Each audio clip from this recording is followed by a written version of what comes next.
श्री परमहंस देवाय नमः। एक बार टेरी में हमारे श्री परमहंस भगवान जी सत्संग उपदेश कर रहे थे। उनके दिल में यह ख्याल आया कि देखो, यहाँ इतने प्रेमी गुरुमुख एकत्र हैं, इनके दिल में किस प्रकार की भक्ति व प्रेम है। सत्संग के उपरांत आपने प्रत्येक सत्संगी व गुरुमुख प्रेमी से वचन फरमाए कि जो आप चाहते हो मांग लो। इस प्रकार किसी ने समाधि लगाने के विषय में प्रार्थना की, किसी ने शब्द धुन, इस प्रकार क्रम से सबने अपनी अपनी इच्छा व्यक्त की। श्री परमहंस भगवान जी ने उसी अनुरूप युक्ति बताते हुए सबका समाधान किया। अंत में जब सबसे पूछ चुके तो एक कोने में एक व्यक्ति दुबका हुआ बैठा था। उस पर कृपा दृष्टि हुई। भगवान जी ने फरमाया, प्रेमी आप क्या चाहते हो? उसने फारसी में ये शेर पढ़ा कि न जाहो जलाल किबरिया में ख्वाहिम, न दर्द तुराहेच दवा में ख्वाहिम, हर कस जोरे तू मतलबे में ख्वाहिद, माँ खस्ता दिला अज तू तुरा में ख्वाहिम। प्रेमी ने विनय की, हे मेरे इष्ट देव, हे मेरे मालिक, हे मेरे परमात्मा, मैं आपसे बड़ाई या मान, ऐश्वर्य के समान जाहो जलाल नहीं चाहता। मैं आपसे अपने दर्द के लिए कोई औषधि भी नहीं चाहता। वारी हैं ऐसे प्रेमियों के जिनकी एक ही मांग है। क्या कह रहे हैं कि मेरे दुख दर्द का इलाज करो, मैं ये भी नहीं चाहता।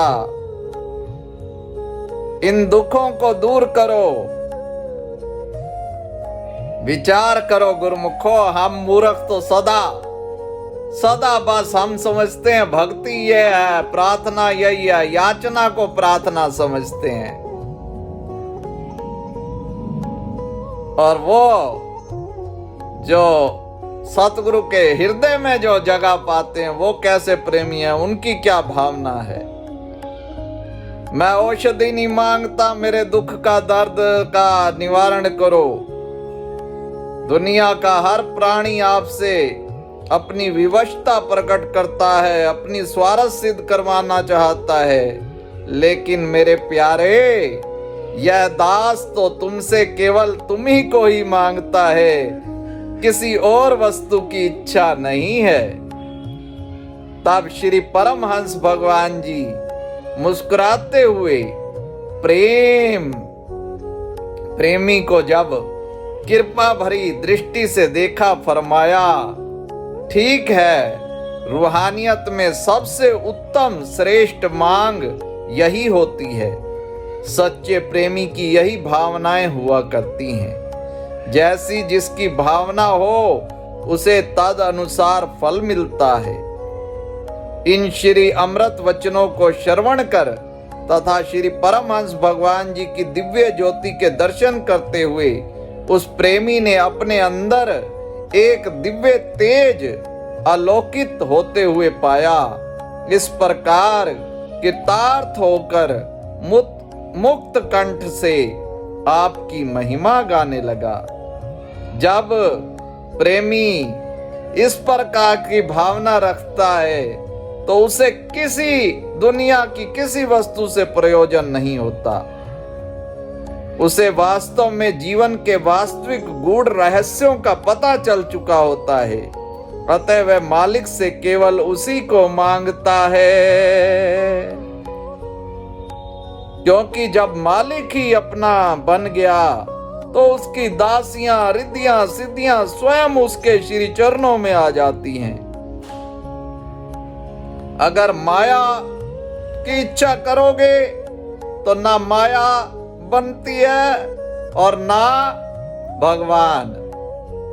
अगर मायापति को अपना बनाते हैं तो मायापति के पीछे माता लक्ष्मी भी नारायण के साथ साथ आ जाती है। हनुमान जी ने भगवान जी को चाहा तो सब कुछ उनके पास, माँ का भी आशीर्वाद मिलता है। इसलिए हमें चाहिए कि ऐसे जब हम प्रसंग पढ़ते हैं, क्या सुंदर उत्तर दिया उन भगत जी ने, उन प्रेमी ने, आपके सिवा मुझे कुछ नहीं चाहिए, श्री परमहंस शरणम गच्छामि।